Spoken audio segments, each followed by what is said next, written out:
Mesdames, Messieurs, amis internautes, bonjour. Bienvenue à Diplomatie, votre rendez-vous qui vous permet d'en savoir davantage sur les pays qui entretiennent des relations bilatérales avec la Côte d'Ivoire. Aujourd'hui, nous avons l'honneur de recevoir pour vous l'ambassadeur de France en Côte d'Ivoire, son Excellence Jean-Christophe Béliard. Bonjour, Excellence. Bonjour. Merci d'avoir accepté notre invitation. Alors, première question, la France a annoncé le retrait de ses troupes au Mali à la suite de la crise de confiance, on peut le dire ainsi, avec les autorités maliennes. En tant que diplomate, comment avez-vous vécu cette situation? Où en êtes-vous avec ce départ des troupes au Mali? Alors, il s'agit d'un départ des troupes françaises uniquement du Mali, pas du Sahel. Le problème du terrorisme dans le Sahel, il est global, il touche l'ensemble du Sahel. C'était devenu très difficile, voire impossible, de travailler au Mali avec, je ne sais pas si c'était des autorités, en tout cas des putschistes. Et à un moment donné, nous avons senti que nous n'étions plus les bienvenus. Et quand je dis nous, ce n'est pas uniquement la France, l'Europe, puisque les Danois ont dû partir également, les Norvégiens ont dû partir également. Et donc nous sommes en train d'organiser le départ de nos hommes du Mali, mais nous sommes en ce moment dans un processus de consultation avec l'ensemble des pays de la région, pays du Sahel, mais aussi pays côtiers, et parmi les pays côtiers, la Côte d'Ivoire, pour voir ce que nous pourrions faire, comment nous pourrions être utiles. Le postulat de départ, c'est qu'il revient aux pays de la région de faire le travail.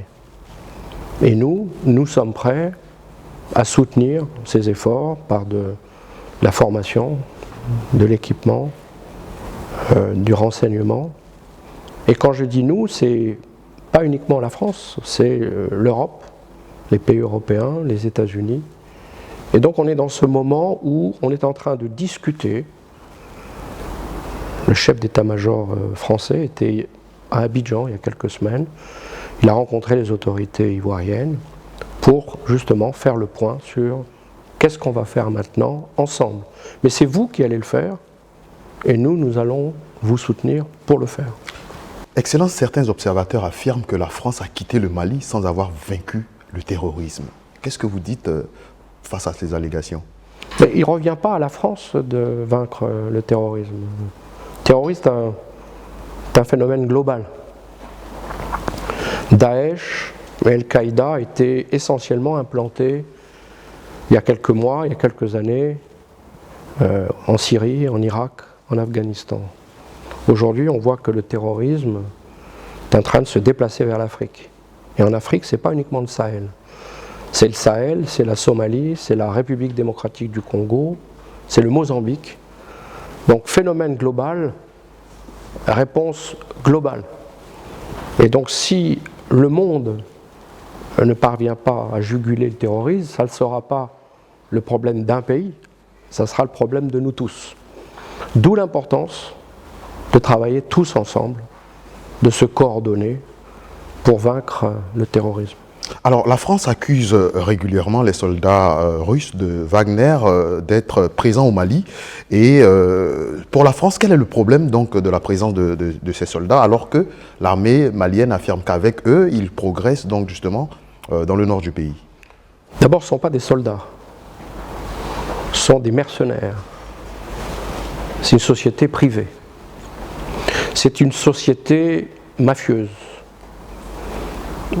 qu'on a vu à l'œuvre en République centrafricaine, où ils ont mis la main sur les mines, sur les douanes, sur l'État, et se sont livrés à des exactions contre les populations civiles. Et ça, c'est des rapports des Nations Unies qui le disent. Et donc une suspicion, au moment où ils se sont implantés au Mali. Ils ne sont pas au Mali pour combattre le terrorisme, qu'ils ne combattent pas. Et l'annonce des succès fait partie d'une manipulation. Ils sont essentiellement au Mali pour, piller les ressources du Mali, notamment les mines d'or, dans un but purement privé. Et et deuxièmement pour protéger les putschistes contre le peuple malien qui a son opinion. N'oublions pas qu'il s'agit d'un coup d'État, il y en a même eu 2. Donc cette opinion n'est pas l'opinion de la France, c'est l'opinion de tout le monde. Une milice privée, et nous avons déjà documenté, Human Rights Watch, des violations très sévères des droits de l'homme, des villages entiers qui sont l'objet de représailles. Et donc nous estimons que la situation est très grave, et en tout cas on ne peut pas dire que ce sont des soldats. Si c'était l'armée russe, ça serait totalement différent. Le Mali, évidemment, pays souverain, a des relations avec qui il veut. Mais là il ne s'agit pas d'une armée, il ne s'agit pas d'un pays, il ne s'agit pas de relations d'État à État, il s'agit d'une milice privée qui fait un business privé. Dernière question sur le chapitre malien. Il y a quelques jours, les autorités ou les tenants du pouvoir au Mali viennent de décider de la suspension donc, de la chaîne RFI et France 24. Votre analyse de la situation? On voit bien que l'espace démocratique se réduit jour après jour. Les chefs des partis politiques sont emprisonnés. La population n'est pas libre de dire ce qu'elle pense. Eh bien, les décisions concernant 2 médias étrangers vont dans ce sens. Il s'agit de fermer encore plus l'espace d'expression. Parlant de la Côte d'Ivoire, on peut dire qu'en revanche, les relations entre la Côte d'Ivoire et la France au niveau militaire sont au bon fixe, notamment avec l'ouverture donc du Centre de formation internationale de lutte contre le terrorisme de Jacquesville. À quel niveau en sommes-nous avec ce centre qui a reçu récemment les autorités militaires américaines et d'autres nationalités également? Cette académie à Jacquesville arrive au bon moment. Ceux qui ont pensé créer cette académie il y a quelques années ont vu juste. Parce qu'aujourd'hui, on voit qu'il y a un vrai besoin de travailler ensemble, de se coordonner pour tous ensemble lutter contre le terrorisme. Ce qui est intéressant avec cette académie, c'est que c'est une académie internationale. Les cours ont commencé. Les cours sont en français, en anglais, en arabe et en portugais, qui sont les langues de l'Union africaine. Il y a 2 semaines, j'ai assisté à des manœuvres, des exercices militaires qui étaient menés par, d'un côté, des soldats ivoiriens et des soldats ghanéens, et de l'autre, ensemble, des soldats américains, canadiens, des soldats néerlandais, des soldats britanniques, des soldats français. Et c'est l'essence même de cette académie, qui est une académie internationale, pour ensemble que la communauté internationale lutte contre ce phénomène global qui est le terrorisme et qui touche de plus en plus l'Afrique. Mais le terrorisme en Afrique, ce n'est pas que le Sahel, c'est d'autres parties de l'Afrique. Donc cette académie vient au meilleur moment. Passons à une autre actualité, notamment la crise en Ukraine. Cette crise avec l'attaque militaire de la Russie dans un autre pays, notamment l'Ukraine. Sommes-nous dans une situation de non-retour à la paix, selon vous? Non, on n'en est pas là, puisque, comme vous le savez, il y a à la fois des efforts internationaux pour parler notamment au président Poutine, et parmi ces efforts, il y a le président Macron qui avait rencontré le président Poutine avant, mais qui, depuis le déclenchement de la guerre, continue à lui parler. Et il nous semble important de maintenir ce lien. Le président Macron a évité d'utiliser certains termes concernant le président Poutine. Si on veut discuter, il faut raison garder. Le président Macron parle également au président Zelensky, il parle au président américain, il parle au chancelier allemand, il parle au président chinois. Je dirais que c'est les partenaires principaux de la négociation, de la discussion au niveau global. Et puis, sur le terrain, il y a des négociations en cours entre les Russes et les Ukrainiens. On ne peut pas dire, on ne doit pas dire qu'il y a un point de non-retour, puisqu'il y a encore l'espoir d'une solution négociée. Alors c'est vrai que la réalité quotidienne de bombardements indiscriminés, de violations massives des droits de l'homme. On annonce déjà en 2 semaines 3 millions de réfugiés, des populations civiles sur les routes, peuvent donner l'impression d'un non-retour, mais tant que les partis négocient, tant que les coups de téléphone sont pris, tant que président Poutine, président Macron peuvent se parler, tant que le président Biden peut parler au président russe, il y a un espoir de cesser le feu et puis ensuite de discuter et on verra les modalités à ce moment-là. Aujourd'hui, le président ukrainien accuse les Occidentaux de ne pas tenir leurs promesses. Qu'est-ce que vous avez promis au président Zelensky? Je ne pense pas que ce soit le terme accuse. Je pense qu'il s'irrite, il aimerait que nous puissions faire encore plus. Qu'est-ce que ça serait faire plus? Faire plus, ça demande notamment no-fly zone, une zone d'exclusion aérienne. Si on se lance aujourd'hui, nous, pays européens, nous, pays de l'OTAN, États-Unis, dans cet exercice, on rentre en confrontation directe avec la Russie, avec un risque que la guerre... Troisième guerre mondiale, dit-on. Bon, il y a des mots comme ça qui sont utilisés, mais on peut changer d'échelle. Donc, on n'en est pas là, et en tout cas, ce n'est pas la décision qui a été prise. La décision qui a été prise, les décisions qui ont été prises, elles sont absolument incroyables et remarquables. Dans la vitesse d'exécution, ça a été d'abord une unanimité pour sanctionner très sévèrement la Russie. Aujourd'hui, la monnaie russe s'effondre. La Russie est au bord du défaut de paiement. Les sanctions touchent très sévèrement la Russie.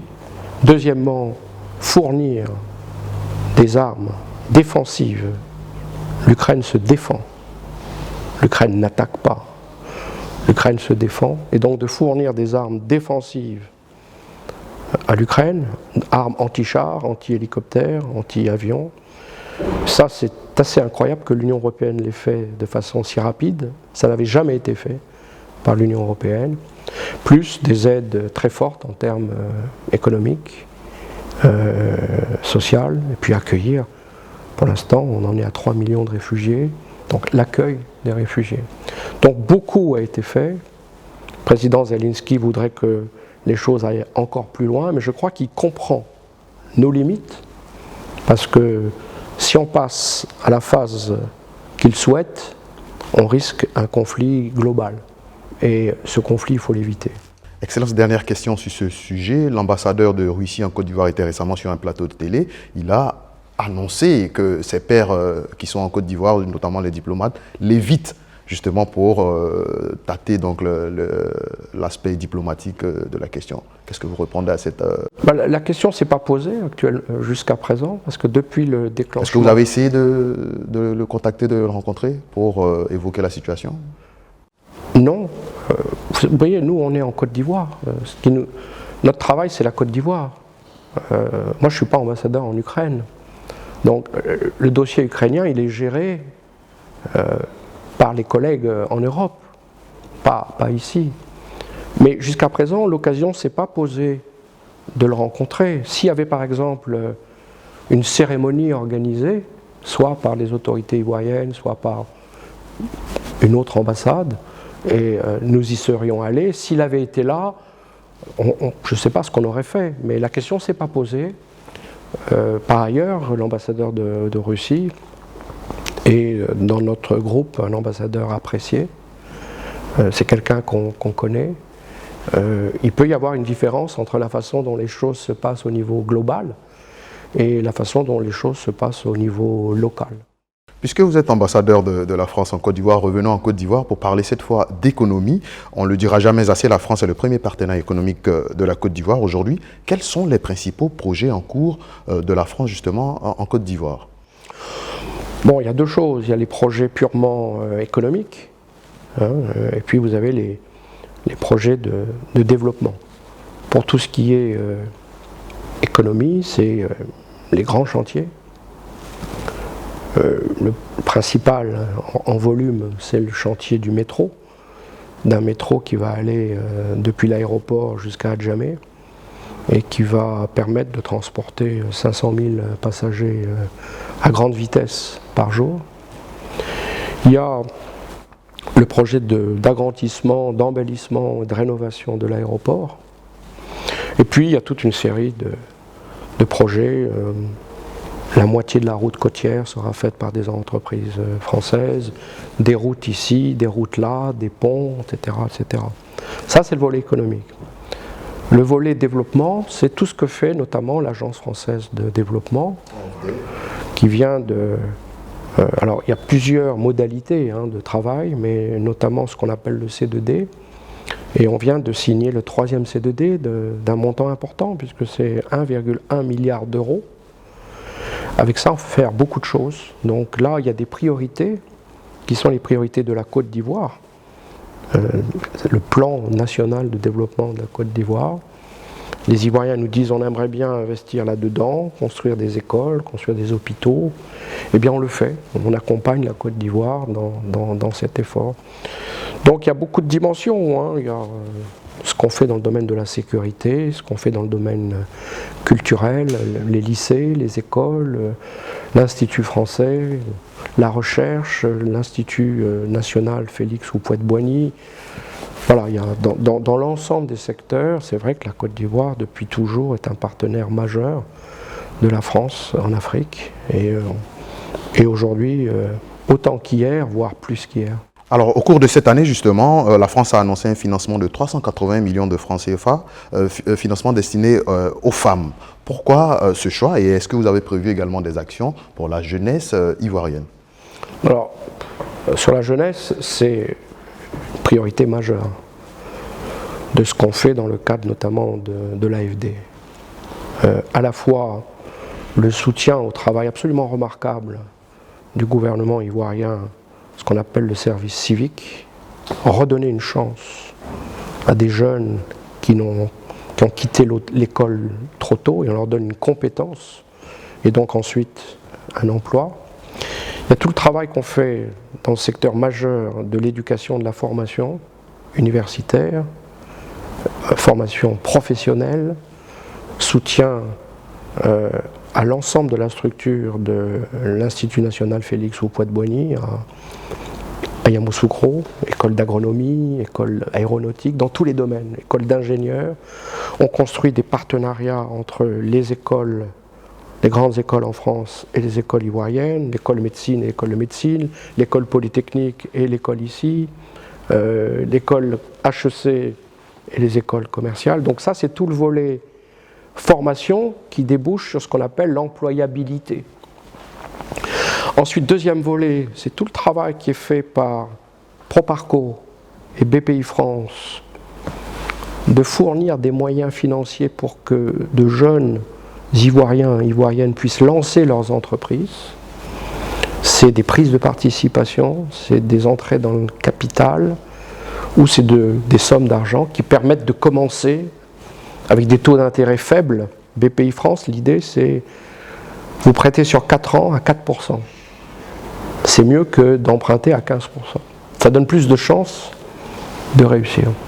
Donc tout ça, c'est la jeunesse dans un pays jeune, éminemment jeune, les chiffres sont connus. Et donc ça, c'est la priorité du gouvernement, du Premier ministre, trouver des emplois aux millions de jeunes qui entrent sur le marché. Et puis donc, pour les femmes, on a ces petits projets avec des ONG. L'an dernier, on l'a fait dans le domaine du sport. On a aidé des petites ONG, non seulement en termes financiers, mais aussi à s'organiser, à faire des choses intéressantes pour des jeunes handicapés. On a fait des choses à la MACA, à la maison d'arrêt et de correction d'Abidjan, avec des matchs de football pour les jeunes filles. Et donc, ça a été tout le volet sport, mais c'était sport jeunesse, sport handicap. Il y avait des gens handicapés, des jeunes aveugles, des jeunes handicapés physiques, des jeunes défavorisés, des quartiers. On a fait des choses à Yopougon, à Bobo. Donc on a fait ce travail avec ces ONG et donc pour l'année qui vient, c'est avec des ONG de femmes féministes. Je crois que c'est quand même la base aujourd'hui du développement.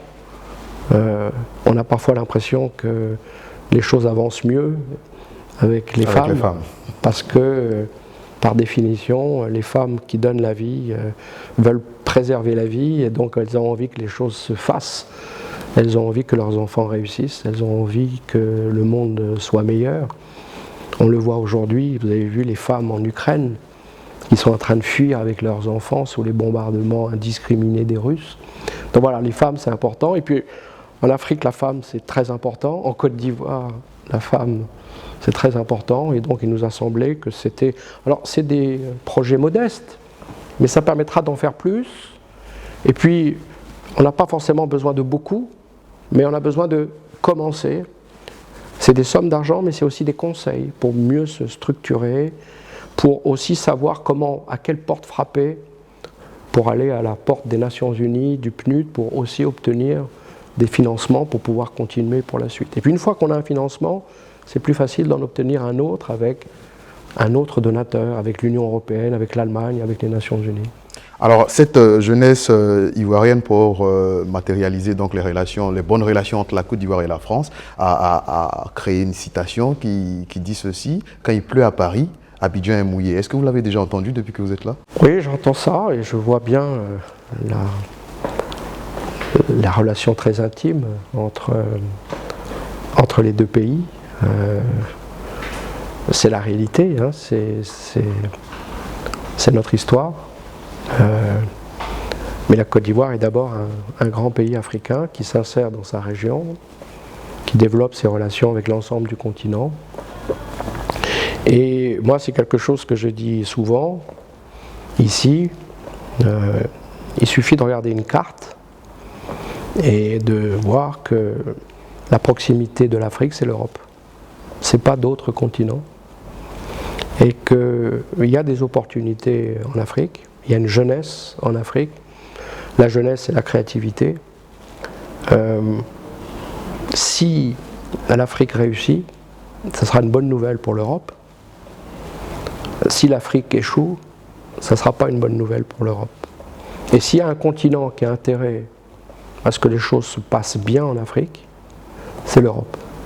Et là, je ne parle pas en tant que France, je parle en tant qu'Europe. La France, c'est 70 millions d'habitants. L'Europe, c'est 500 millions d'habitants. Et d'ailleurs, c'est très intéressant, dans ce moment particulier où nous parlons, de voir que l'Europe se retrouve par rapport à ce qui se passe en Ukraine. On sent une très forte solidarité entre Européens, entre nous, et des choses qui ne se faisaient pas sont en train de se faire, notamment la question de la souveraineté européenne, la question de la défense européenne, la capacité à l'Europe de se défendre elle-même par rapport aux agressions extérieures. Excellent, ça sera la dernière question et c'est une question fun. Depuis que vous êtes à Abidjan, vous avez certainement goûté les différents mets. Quel est le plat que vous conseillerez donc à un de vos invités français qui séjourne à Abidjan? Moi, depuis que je suis tout petit, j'aime les bananes. Je ne sais pas combien de dizaines de milliers de bananes j'ai mangé dans ma vie. Et donc, les bananes braisées, grillées, moi, je pourrais ne manger que ça. Et manger rien d'autre que ça. Et c'est ça que je préfère. Merci Excellence d'avoir accepté notre invitation. Mesdames, Messieurs, nous avons eu beaucoup de plaisir à recevoir pour vous l'ambassadeur de France en Côte d'Ivoire, son Excellence Jean-Christophe Bélier, avec qui nous avons bien entendu parler de la coopération entre la France et la Côte d'Ivoire, mais également des sujets d'actualité, notamment sur la question du Mali et de l'Ukraine. Merci et à bientôt.